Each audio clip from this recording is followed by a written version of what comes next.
She is a woman of extraordinary essence, embodying a rare kind of brilliance that radiates in all her endeavors. Whether it's crafting a delectable salad, concocting a scandal that catches the eye, or fashioning a chic hat, her talents transcend the ordinary. Her ability to transform the simplest of things into something magnificent would have undoubtedly captivated even the great Coco Chanel, were she not already spellbound by my wife's allure and prowess. With an impeccable balance of intelligence and beauty, Elena moves effortlessly through any social space, drawing the attention and admiration of all who cross her path. Men, whether friends, colleagues, or the partners of acquaintances, are instinctively drawn to her charm. In any gathering, she seamlessly treads the delicate line between playful flirtation and graceful openness. Her astuteness and finesse allow her to wield her talents with precision, consistently achieving her goals while leaving everyone in awe of her capabilities. In my position, some may feel jealousy, but I could not be prouder to have such an extraordinary woman by my side. Elena is her name, rare just like the qualities she possesses. When we first met, she worked as a specialist at an insurance company. Over 6 years, she demonstrated an impeccable work ethic, spearheading the successful expansion of the company's interregional network. Recognizing her exceptional abilities, they promoted her to head of the regional sales department. I affectionately called her business because she excels in every aspect of her life. Our home is always organized, our relationship harmonious, and her professional endeavors thrive. So, when the company organized a quarterly reporting meeting followed by a corporate party, Elena could not refuse, despite her desire to stay at home. She understood her responsibility as the head of the sales network and was entrusted with a prominent role in the official program. The event was to include everyone from the owner and CEO to staff agents, even those joining remotely. I sensed the significance of the occasion in the air, and a week later, as the appointed day arrived, Elena asked for my assistance in driving her to the venue. The hotel and restaurant complex, located on the outskirts of the city, was the chosen venue for their groundbreaking convention. The establishment was equipped to meet every need: conference rooms for meetings, a restaurant for banquets, and comfortable hotel rooms for business travelers. The renowned insurance company Milonik spared no expense in honoring its top performers. As always, Elena radiated grace and poise. Her ash-colored hair was elegantly styled in a luxurious updo, emphasizing her striking features. She wore a sleek black dress that perfectly hugged her curves, exuding an alluring blend of professionalism and sensuality.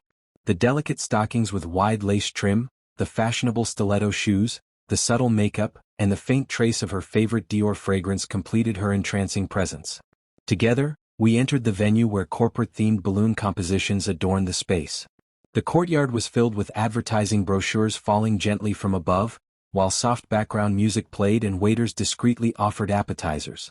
With a customary peck on the nose, Elena reassured me that I should head home as the event would wrap up by midnight.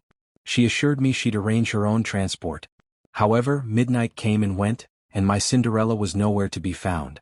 As the hours passed, notifications from her phone suggested the festivities were still in full swing. My mind swirled with questions, yet I reasoned there was no need to worry. She was probably just tired and would want to rest. With that thought, I drifted into sleep, unaware of the storm that was quietly building. On the third night, I woke up to find the clock reading just before 4 a.m. The gray hues of a summer dawn bathed the room in soft light. My drowsy wife tugged at the sheets, unknowingly disturbing my sleep. I instinctively moved to cover her, but what met my eyes was something beyond comprehension. An image that defied corporate ethics, familial values, and the very principles of decency. There she lay beside me, her purse, cell phone, and stiletto shoes scattered across the floor. One stocking had slipped down to her knee, while the other was clutched tightly in her hand. Her hair, once meticulously styled, now hinted at chaos, an explosion of activity. But the most perplexing detail was the absence of any undergarments beneath her dress, which had shifted to reveal an indecent angle. Though the lace of her thong might usually be discreet, its complete disappearance under these circumstances left me stunned. My first instinct was to grab her and shake her, the way a character might in a classic film. But a rational part of me, recalling the often futile outcomes of such actions in fiction, understood that seeking an explanation from her in this moment would be futile. It felt as though I was following a familiar scent, a determined bloodhound tracing a trail that led into nothing but uncertainty. I traced her movements, hoping to uncover the missing piece of the puzzle within the confines of our apartment, but nothing seemed to fit. The only thing I found was a diploma recognizing my wife's impeccable work and exceptional achievements. A stark contrast to the questions gnawing at me. There was no sign of the truth, nothing that made sense. In the midst of this turmoil, I chain-smoked a pack and a half of cigarettes and downed half a can of coffee. My mind spiraled, conjuring countless scenarios, each one leading to the same devastating conclusion. My wife Adelina had betrayed me. Unable to shake the overwhelming need for clarity, I confronted her directly.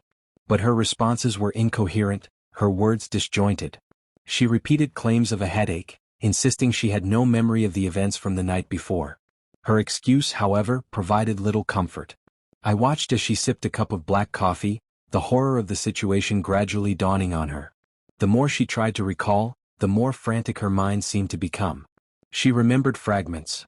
Moments from the official part of the meeting, the award ceremony, the grand opening of the banquet, and even a dance program announced by the host. But then there were more troubling recollections. She vividly remembered winning the sack race and receiving a lollipop as a prize, one that had inexplicably emerged from her panties. Instead of returning home with her undergarments neatly in place, she had come back empty-handed. Anger and jealousy surged through me, and for the first time in my life, I felt a deep mistrust toward my once beautiful wife.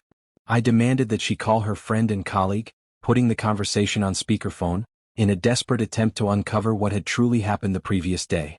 My wife's embarrassment was palpable, but I gave her no choice. The phone rang and the voice of her colleague Irashka answered. "Hello Irashka," my wife said timidly. "Please don't make me laugh, can't you remember anything?" Her colleague responded with a chuckle. "After all, it was me who carried you to the car, drove you home and helped you onto the floor." For a moment I felt a sense of solace in those words. According to Irashka, Adelina had been on edge during the first part of the evening, consumed by worry over her subordinates' presentations. She was deeply moved when she received an award herself, but aside from that she barely ate and only sipped champagne. However, as the official event turned into the unofficial part of the evening, Adelina underwent a transformation. After tasting sambuca, she became inseparable from the bartender, indulging in numerous servings of the enchanting drink. The head of sales began venting about the unfairness of life, and Adelina even recalled a stray mutt she had encountered in the office parking lot. She had wanted to name him Boss and would often feed him, but due to budget constraints, the company had insisted on providing the dog with a proper shelter, hidden away from sight. Adelina had become deeply passionate about the cause. As the contest and dance programs concluded, the crowd's hunger for entertainment remained unquenched, sparking the creation of impromptu spectacles. Adelina, ever the leader, took it upon herself to propose an auction, where a portion of her personal wardrobe would be sold to raise money for the dog shelter she so cared about.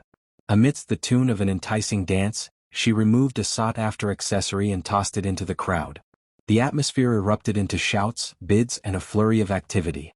Her colleague helped retrieve the item, which was then transported to their home. "I was so ashamed," Adelina said, recounting the events. The final outcome of the contest remained unclear, but a colleague had captured a video of the whole thing which we watched together on my phone. "I was so embarrassed, dear God, I can't believe I said that in front of everyone, staff, colleagues, management." She clutched her head in her hands, her voice filled with regret. As she lamented the aftermath, I couldn't help but feel a sense of amusement and even satisfaction. My wife was not unfaithful, but rather, a fighter for a cause she believed in, even if her methods had come at an unexpected and somewhat embarrassing cost. "I don't know how I'll face everyone at work after the weekend," she continued, her voice heavy with anxiety. "How will I be perceived? Should I just resign immediately?"